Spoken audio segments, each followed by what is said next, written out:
मक्कार दूध वाला।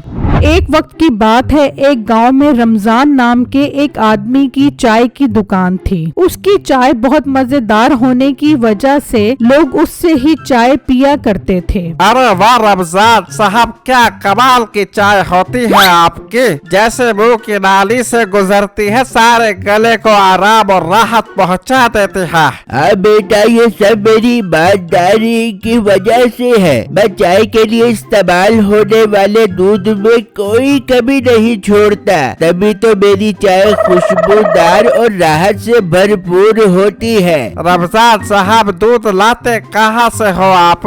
हमें भी तो बताओ, ताकि हम भी आप जैसे दूध की चाय बना सके और राहत और मजे उड़ा सके। और बेटा, ये दूध मैं अपनी गाय का ही निकालता हूँ और बगैर पानी के दूध की चाय बनाकर बेचता हूँ। अरे वाह, तभी तो आपकी चाय इतनी दिल बहार होती है। इसी खुशी में एक और कैंची बार चाय पिला दो। रमजान अपनी गाय से बहुत प्यार करता था और उसके चारे और पानी का बहुत ख्याल करता था। रमजान ने अपने चाय के कारोबार से ही अपने 2 बेटों की परवरिश की थी, जिनमें एक का नाम बिट्टू था। वो अपनी बीवी शीला के साथ रहता था, जबकि दूसरे का नाम मीठा था। वो अपनी बीवी नसीबो कैंची के साथ रहता था। बिट्टू का इखलाक बहुत अच्छा था और वो अक्सर अपने बाप के काम में मदद किया करता था, जबकि मीठा बहुत शातिर और चालाक था। उसे सिर्फ अपनी बेगम की खिदमत करने का ही शौक था और बाप से मुफ्त खर्चा मांगने का भी। अब्बा, जरा 1000 रुपए दे, तेरी बहू रानी को छल्लियों का भुट्टा ला कर देना है। ओ बेटा, तेरे भुट्टे के लिए मेरे पास 1000 रुपए का छुट्टा नहीं है। और भुट्टे के चक्कर छोड़, अपने बुढ़े बाप का ख्याल कर, बस बहुत हो गई। क्या मतलब? अब मुझे किसी काम का ना कहने लग जाएं। मेरे से ये छोटे मोटे गरीबों वाले काम नहीं होते।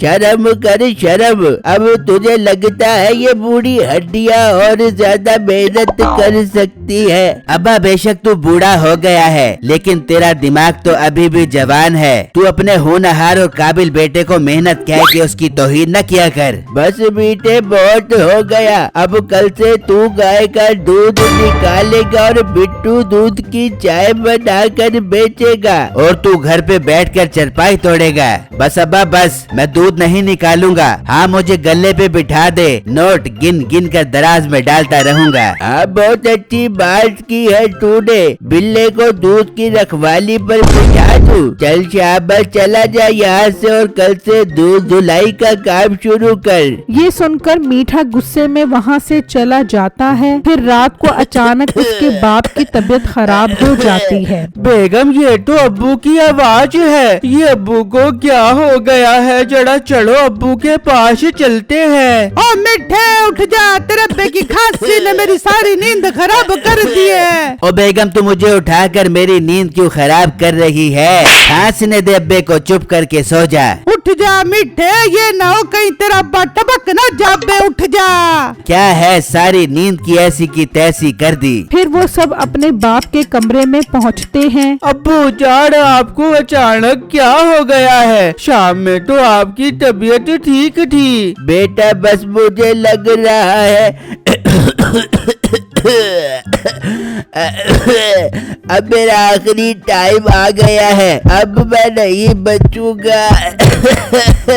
अब्बू जान, ऐसी बातें मत करें। अब्बू जान, मरने से पहले आपकी कोई जायदाद है तो मुझे बता दें, ताकि मैं उसका ख्याल रख सकूं। मीठे भाई, ये आप इस टाइम कैसी बातें कर रहे हैं? ये टाइम बड़ा कोई ऐसी बातें करने का है। नहीं बिट्टू बेटा, मीठा ठीक कह रहा है। मेरे पास तो मेरी चाय की दुकान और गाय के अलावा और कुछ नहीं है। बस तुम दोनों मिल बांट कर जिंदगी गुजारना। अब मुझे मेरा बचना मुश्किल लग रहा है। ये कहकर उसका बाप इस दुनिया से रुखसत हो जाता है। हाय, मिठे सुसर मर गया है, ओ मिठे तेरा बाप मर गया। अब्बू जान आंखें खोले, अब्बू जान मैं आपके बगैर कैसे रहूंगा। अब्बू जान आपके जाने का बहुत दुख है मुझे, लेकिन जाने वाले को कौन रोक सकता है। फिर अगले दिन वो अपने बाप को दफना कर आ जाते हैं। देखो बिट्टू, अब अब्बू इस दुनिया में नहीं रहे और क्योंकि मैं बड़ा हूँ इसलिए चाय का होटल मैं संभालूंगा और घर की देखभाल करूंगा। तुम गाय का दूध निकाल कर होटल पर पहुँचाओगे। ठीक है मीठे भाई, मैं ऐसा ही करूँगा जैसे आप कहोगे। फिर अगले दिन मीठा होटल पर खड़ा हो जाता है और बिट्टू गाय का दूध निकालता है और फिर होटल पर ले जाता है। बिट्टू जरा टाइम पर दूध लेकर आया करो, ग्राहकों के आने का टाइम होने वाला है। अब ये सुस्ती नहीं चलेगी, जरा कल से ख्याल करना और अब दूध रख कर चाय बनाना शुरू कर दो। मीठे भाई कि आप क्या कह रहे हो? मीठे भाई आप तो कह रहे थे कि चाय आप बनाओगे। अब अपने बड़े भाई के आगे जबान चलाएगा, जितना कह रहा हूँ उतना कर। ठीक है मीठे भाई, आपका हुक्म सड़ाको पर।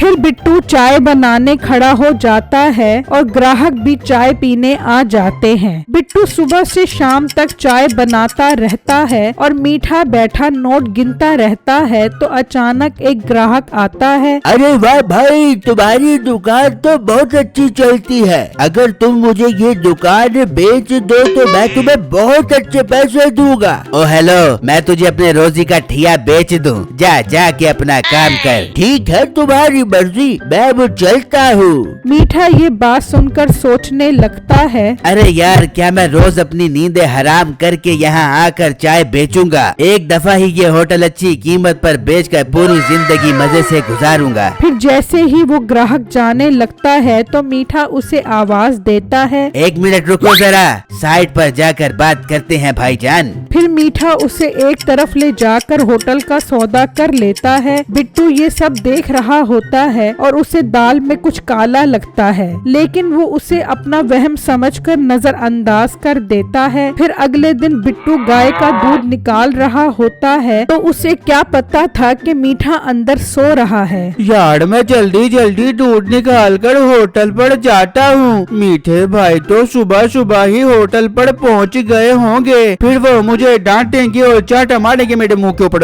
बिट्टू दूध लेकर जब होटल पर जाता है तो वहाँ तो कोई और आदमी खड़ा होता है और जब बिट्टू उससे पूछता है तो वो बताता है कि मीठे ने कल ही उसे होटल बेच दिया था। बिट्टू गुस्से में मीठे के पास आता है। मीठे भाई आपने ठीक नहीं किया, वो होटल हम दोनों का था, आपने किसी और को बेच दिया है। हाँ, मुझे अच्छी कीमत मिल रही थी, मैंने बेच दिया। वैसे भी मैं बड़ा हूँ तो बड़ा हिस्सा मेरा है। होटल मेरे नाम और ये गाय तुम्हारे नाम। अपने बड़े बड़े गोबर करने वाली गाय अपने पास रखो, मैं अपना हिस्सा ले चुका हूँ। बिट्टू ये सुनकर बहुत उदास हो जाता है और जो उसने दूध निकाला था वो लोगों के घरों में जाकर बेचना शुरू कर देता है। इस तरह बिट्टू रोज दूध निकालता और रोज पैदल जाकर लोगों के घरों में बेचता। इस काम में उसकी बेगम ने भी उसका पूरा साथ दिया। इस तरह बिट्टू ने उस गाय के दूध से 2-3 भैंसें खरीदी और बाकी पैसों से अपने बाप का होटल भी खरीद लिया, जहां उसने एक मुलाजिम खड़ा कर लिया और वहां मीठे की बीवी नसीबो सारा पैसा उड़ा गई। मिठे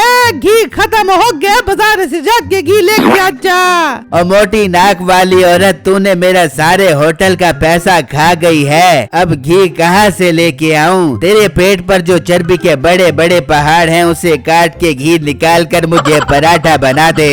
अब मीठे के पास बिट्टू को हसरत भरी निगाहों से देखने के अलावा और कोई चारा नहीं था और बिट्टू की मेहनत ने उसे सब कुछ वापस लौटा दिया। मेरी वीडियो को लाइक और मेरे चैनल को सब्सक्राइब जरूर कीजिएगा और मुझे कमेंट बॉक्स में जरूर बताइएगा कि आपको मेरी स्टोरी कैसी लगी। शुक्रिया।